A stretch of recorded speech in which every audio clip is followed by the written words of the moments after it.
नमस्कार। ग्रहों की गोचर स्थिति पर रेगुलर वीडियो पाने के लिए साप्ताहिक राशिफल, मासिक राशिफल, त्रैमासिक राशिफल और ग्रहों के बाकी गोचर पर भी रेगुलर अपडेट्स पाने के लिए जिसके हिसाब से आप अपने जीवन में थोड़ी गाइडेंस प्राप्त कर सके, इसके लिए मेरे चैनल को अवश्य सब्सक्राइब करें। जिन लोगों ने सब्सक्राइब कर रखा है वो ऑल ये जो नोटिफिकेशन सेटिंग होती है इसको क्लिक करें, क्योंकि कभी कभी कुछ लोग बोलते हैं उनको नोटिफिकेशन नहीं मिलती। आशा करता हूं चैनल को सब्सक्राइब करेंगे और रेगुलर वीडियोस अवश्य आप देखेंगे। नमस्कार। ओम गणेशाय नमः। ओम नमः शिवाय। मैं निखिल ज्योतिष आचार्य आप सभी का मेरे चैनल पर पुनः स्वागत करता हूं। आशा करता हूं कि आप सभी स्वस्थ होंगे। महादेव की कृपा आप सभी पर सदैव बनी रहे। ये वीडियो कुंभ यानी कि एक्वेरियस के लिए बहुत विशेष है, क्योंकि वीडियो है 25 से 31 मई 2026 के साप्ताहिक राशिफल के बारे में। कैसा रहेगा आने वाला सप्ताह कुंभ के लिए, एक्वेरियस के लिए। जो मेरा साप्ताहिक राशिफल होता है वो प्रमुखतः चंद्रमा और उनकी गति पे आधारित होता है। चंद्रमा एक बहुत ही विशेष ग्रह है, चंद्रमा की विशेषताएं बहुत हैं, लेकिन जब हम साप्ताहिक राशिफल के संदर्भ में संबंध में बात करते हैं तो पहला तो उनकी तेज गति, फिर उनका मन का कारक होना, और फिर उनकी एक क्वालिटी कि वह जिस भी भाव, राशि, ग्रह आदि के साथ संबंध संपर्क साधते हैं अपने गोचर में, उनको बहुत ही एक्टिवेट कर देते हैं। इन सभी कारणों से चंद्रमा का जो गोचर होता है वो बहुत विशेष बन जाता है। चंद्रमा के गोचर के कारण हमारे मन, मस्तिष्क, विचार, स्वभाव, सोचने के तौर तरीके, दृष्टिकोण, हर चीज पर डायरेक्ट इंपैक्ट पड़ता है। उसको समझने के लिए साप्ताहिक राशिफल बहुत विशेष होता है। इस अंधकारमय जीवन में ज्योतिष एक मात्र विद्या है जो हमें थोड़ा सा गाइड करती है, सहारा देती है। भले ही राशिफल बहुत ही सामान्य आधार पर दिए जाए, लेकिन एक जनरल गाइडेंस के लिए बहुत उपयोगी होते हैं। यदि आपकी लग्न राशि या चंद्र राशि कुंभ है, एक्वेरियस है, दोनों ही गाइडेंस के लिए इस राशिफल को देख सकते हैं। जहां से सूट और रिलेट आपको ज्यादा करता है वहां से देखिए। व्यक्तिगत तौर पे मेरा मानना है लग्न से देखेंगे तो अच्छा है। इनकेस नहीं पता है आपको अपनी लग्न राशि तो आप अपनी चंद्र राशि से भी इसको देख सकते हैं। शुरू करते हैं इस अत्यंत महत्वपूर्ण राशिफल का। चंद्रमा आपके अष्टम भाव में आ जाएंगे, यानी कि कन्या में। ये होगा 25 तारीख को सुबह 9 बजे के आसपास, और 27 तारीख शाम के 7 बजे तक चंद्रमा यहीं पर गोचर करेंगे। चंद्रमा का 8वें घर में आना एक प्रकार से बहुत अच्छा तो देखिए नहीं माना जाता। अच्छी चीज यह है कि विपरीत राजयोग बना रहे हैं, और जब चंद्रमा विपरीत राजयोग बना रहे हैं, क्योंकि छठे घर के स्वामी हैं 8वें घर में, तो उन पर शनि की दृष्टि है, और शनि लग्नेश है।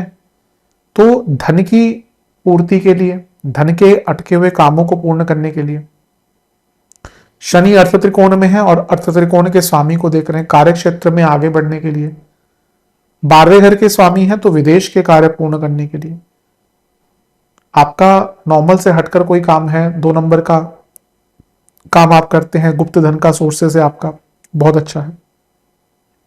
इन सब एरियाज में आपको लाभ मिलेगा। गजकेसरी योग भी टेक्निकली बन ही रहा है, तो ये भी एक प्रकार से आपके लिए ठीक ही है। लेकिन अष्टम के चंद्रमा, केमद्रुम योग, विष दोष, तो कहां से बच जाएंगे चंद्रमा? तो मानसिक अशांति इतनी रहेगी ना कि शायद धन आता भी रहे आप उसको एंजॉय नहीं कर पाएंगे। कभी कभी होता है हमारे जीवन में सब कुछ सही होता है, पैसा भी है, प्रॉपर्टी है, गाड़ियां हैं, बंगले हैं, फार्म हाउसेस हैं, गांव में भी जमीन है, सब कुछ है, पर मन कहता है कि कुछ भी नहीं है, क्योंकि जीवन में प्रसन्नता नहीं। खुशी क्या है हमें पता तो है ना है। हम कहते हैं कि हमें खुश रहना, क्या चीज हमें खुश करती है हमको ढूंढना पड़ता है, हमें पता भी नहीं होता कई बार। तभी तो हम कहते हैं कि जीवन एक खोज ही है। बड़े लोग यही कहते हैं ना कि जीवन अंत तक, जन्म से लेकर मरघट तक एक सोच है और एक खोज है। तो यहां पर ना अपने आंतरिक जीवन को थोड़ा अच्छा बनाने की कोशिश कीजिए।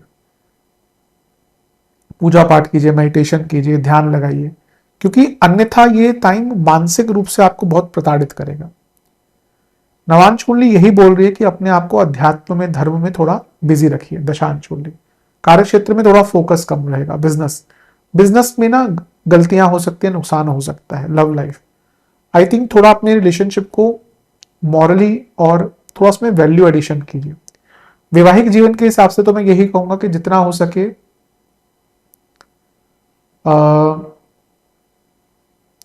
एक दूसरे के प्रति ना ध्यान लगाइए। ध्यान मतलब कि एक दूसरे के प्रति थोड़ा सा एफर्ट्स लगाइए, उसकी कमी दिख रही है। स्टूडेंट्स, अच्छा टाइम नहीं है, आपसे बहुत गलतियां हो सकती है, कोई काम अटक सकता है। सेहत के हिसाब से सेहत के हिसाब से आपको एंजाइटी, नसों की प्रॉब्लम, प्राइवेट पार्ट से जुड़ी प्रॉब्लम और स्किन डिसऑर्डर। सर्वाष्टक में आपका छठा घर बली है, अष्टम में चंद्रमा छठा घर बली। मानसिक सेहत के लिए तो ये डेडली कॉम्बिनेशन है। जितना हो सके अपनी मानसिक सेहत पर ध्यान दीजिएगा।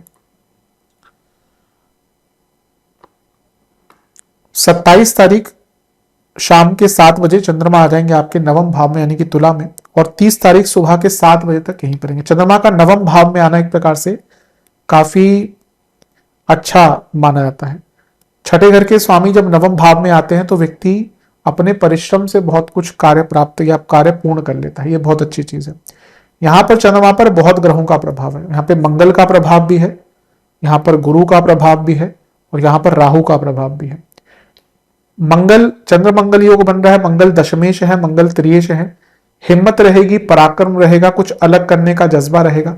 जो भी लोग कुछ नॉर्मल से हटकर काम करने की जरूरत रखते हैं, थोड़ा जिसमें परिश्रम के साथ साथ दम, हिम्मत, साहस, पराक्रम चाहिए होता है, तो वहां पे चंद्र मंगल योग बनता है या मंगल की प्रधानता आती है। आप देखिए जो प्रॉपर्टी डीलर्स हैं, रियल एस्टेट का काम करते हैं, बड़े बड़े कॉन्ट्रैक्टर्स, बड़े बड़े बिल्डर्स, ये कोई आसान काम तो ना, उनको सबसे डील करना, उनको पॉलिटिशियन से भी डील करना पड़ता है, उनको बाकी जो चीजें होती हैं उनसे, अथॉरिटी से भी डील करना पड़ता है, 2 नंबर के काम भी करने पड़ते हैं, मार्केटिंग भी करनी पड़ती है, अल्कोहल में जो डील करते हैं उनको भी कई चीजें करनी पड़ती है। तो इसलिए वहां पे चंद्र मंगल योग बहुत कॉमन है। जो लोग बड़े स्तर पर इस प्रकार के काम करते हैं, चंद्र मंगल योग, मंगल राहु का कुछ योग बहुत इंपॉर्टेंट या बहुत रिपीट होता हुआ देखा है मैंने।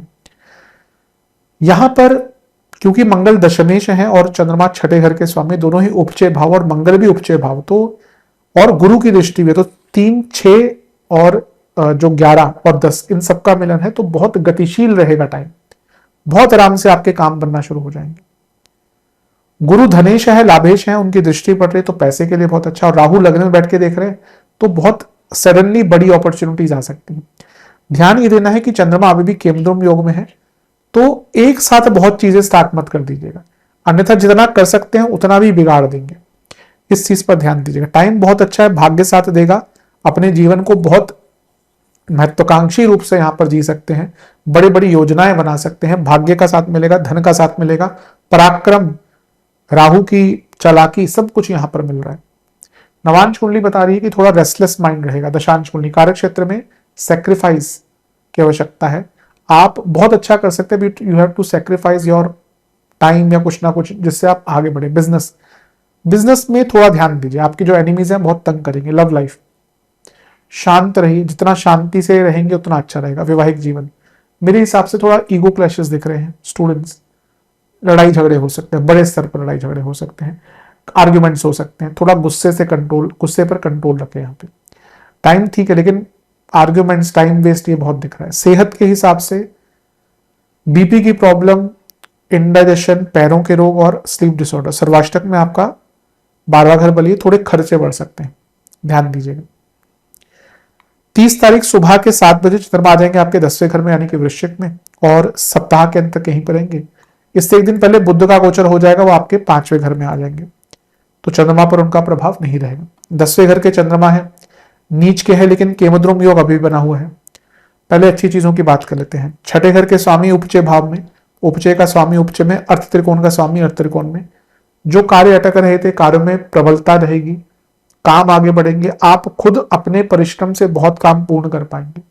मंगल की दृष्टि अभी भी है 8वीं, और सूर्य की दृष्टि भी है। सूर्य सप्तमेश है, मंगल त्रियेश है, तो दोनों काम त्रिकोण के स्वामी, इच्छाओं की पूर्ति दिख रही है, और उपचय भावों का भी मिलन भी है, तो यानी कि काम भी आराम से पूर्ण होंगे। दृढ़ता बहुत रहेगी, संकल्प शक्ति बहुत रहेगी। तो हफ्ते का अंतिम भाग आपके लिए ठीक है। 10वें घर में नीच का चंद्रमा व्यक्ति को रिस्क लेने पर मजबूर करता है। व्यक्ति फिर सोचता नहीं, हाथ पे हाथ धर के बैठता नहीं कि ये काम नहीं हो रहा, वो किसी भी तरीके से उस काम को करता है। इसलिए मैं कहता हूं नीच का ग्रह आज के टाइम में होना कुंडली में कोई बुरी बात नहीं है, बल्कि आज के लिए तो बहुत अच्छी बात है।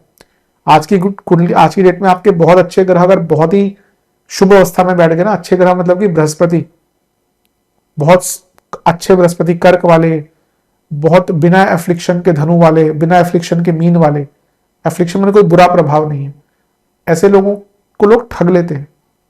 लेकिन नीच का ग्रह एक विद्यमान होगा ना कुंडली में और थोड़ी अच्छी अवस्था में, तो व्यक्ति कुछ भी छोटी सी चीज से भी बड़ा एम्पायर सेट कर सकता है। इसीलिए यहां पर आपको कुछ अलग करने का मौका सब कुछ दिख रहा है। बस ध्यान ये देना है कि केमद्रुम योग है, नीच के चंद्रमा है और मंगल सूर्य का प्रभाव, तो ये मंगल सूर्य दोनों अग्नि तत्व है, तो एग्रेशन बहुत रहेगा। एग्रेशन पर कंट्रोल कीजिएगा, स्पेशली कार्य क्षेत्र में, और लोगों से प्रवोक मत होइएगा। इन चीजों पर ध्यान दे दिया तो अच्छा है। नवांश कुंडली डिटर्मिनेशन दिख रहा है, लेकिन जैसे मैंने कहा आर्ग्यूमेंट्स, लड़ाई झगड़े। दशांश कुंडली कार्य क्षेत्र में ऑफिस पॉलिटिक्स बहुत रहेगी। बिजनेस बदलाव लाइए, आपको बहुत चीजों को बदलना पड़ेगा। लव लाइफ आई थिंक चीजों में ना, या अपने रिलेशनशिप में थोड़ी विजडम लाइए, बहुत कमी दिख रही है इसकी। केवल इमोशन से या स्नेह से ही सब कुछ नहीं चल रहा था, विजडम की भी आवश्यकता होती है। वैवाहिक जीवन कम बोलिएगा, ज्यादा अलग करने का कुछ कोशिश मत कीजिएगा। स्टूडेंट्स, आपको अपने सोच से निकलना पड़ेगा। आप एक सोच में जा चुके हैं जिससे आप निकल नहीं पा रहे, उस नेगेटिव सोच से निकलिए। सेहत की जहां तक बात है, गले की प्रॉब्लम बनी रहेगी, नसों की प्रॉब्लम, हड्डियों की प्रॉब्लम और पेट के रोग बने रहेंगे। सर्वाष्टक में आपका तीसरा घर बली है, ये अपने आप में इंगित कर रहा है कि आपके काम बहुत बनेंगे इस हफ्ते, बस गुस्से पर कंट्रोल कर लीजिए। उपाय के स्वरूप में शनिदेव की एक बार चालीसा का पाठ कीजिएगा और बजरंग बली की आरती कीजिएगा। बजरंग बली को एक तिल का तेल का दिया, शनिदेव को एक सरसों के तेल का दिया अर्पण कीजिएगा। आशा करता हूँ वीडियो काम आएगी। चैनल पर नए सब्सक्राइब कीजिए, वीडियो को लाइक कीजिए। मिलता हूँ अगली वीडियो में, तब तक के लिए ओम नमः शिवाय।